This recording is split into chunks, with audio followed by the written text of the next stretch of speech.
தமிழகத்தின் பல்வேறு மாவட்டங்களில் பரவலாக கனமழை பெய்து வருகிறது. சென்னை மற்றும் புதுச்சேரியில் கடல் சீற்றத்துடன் காணப்படுவதால் பொதுமக்கள் யாரும் கடற்கரைக்கு செல்ல அனுமதிக்கப்படவில்லை. தென்மேற்கு வங்கக்கடலில் நிலை கொண்டிருந்த காற்றழுத்த தாழ்வு நிலை புயலாக மாறியுள்ள நிலையில் சென்னை மற்றும் புறநகர் பகுதிகளில் இன்று காலை முதலே விட்டுவிட்டு கனமழை பெய்து வருகிறது. சாலைகளில் ஆங்காங்கே தேங்கியுள்ள மழைநீரால் வாகன ஓட்டிகள் அவதியடைந்து வருகின்றனர். சென்னையில் கடல் அலைகளின் சீற்றம் அதிகமாக காணப்படுவதால் பாதுகாப்பு கருதி பொதுமக்கள் யாரும் கடற்கரை பகுதிகளுக்கு செல்ல அனுமதிக்கப்படவில்லை. கிளைமேட் ரொம்ப நல்லா இருக்கு. லைட்டா துறல் போட்டுக்கிட்டு இருக்கு. அலைகள் நீங்க சொல்ற மாதிரி சீற்றமா தான் இருக்குது.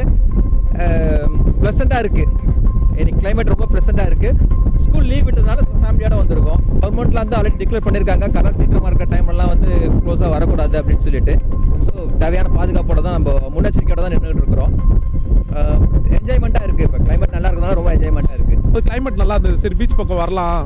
ஆனால் கவர்மெண்ட் சொல்லியிருக்காங்க எல்லாரும் வந்து சேஃபாக இருங்க அப்படின்ட்டு. நாங்கள் சும்மா கோவிலுக்கு வந்தோம். சரி அப்படியே சேஃபாக நின்று பார்த்துட்டு நல்லா இருக்குது கிளைமேட்னு பார்த்தோம். ஆனால் தண்ணி ரொம்ப சீற்றமாக தான் இருக்குது. ரொம்ப சேஃபாக தான் இருக்கணும். மக்களுங்க யாரும் இங்கே பக்கம் வரக்கூடாது. நாளைக்கு ரெட் அலர்ட் கொடுத்துருக்காங்க.